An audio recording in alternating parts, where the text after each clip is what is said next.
Hi, my name is Riley, and today I'm going to go over the functional anatomy of the superficial front line, superficial back line, frontal line, spiral line, and then two unique functions of the functional front line and the functional back line.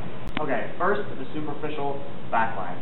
This is the line that's responsible for pulling and holding the body into full upright extension. It has to have a higher proportion of slow twitch muscle fibers, because this is the position that the body spends most of the time during the day in. As far as the movement function goes, it's responsible for extension and hyperextension of the body, but at the knee it's responsible for flexion. Okay, next is the superficial front line. This line is responsible for flexion of the body, especially at the trunk and hips. It extends the knee as well as puts the foot into dorsiflexion. Another thing this line does is it provides tensile support from the top to hold body segments like the rib cage that sit forward over the gravity line.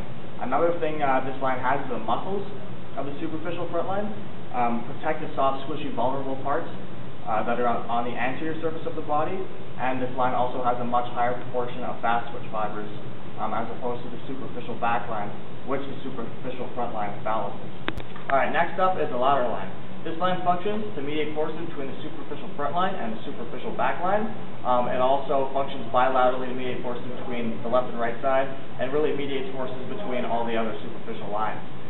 This line fixes the trunk to the hips to prevent buckling of the structure during any movement of the arms.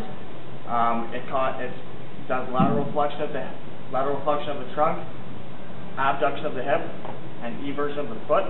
It also functions as a brake for the rest of the body during lateral or rotational movements. The lateral line. This line wraps the body in a double helix and helps maintain balance, and also maintain that balance across all planes. It helps to determine efficient knee tracking when walking. Another thing it does, it helps to create twists and spirals in the body. Balances, the spiral line can throw the easy functioning of all other lines out of balance.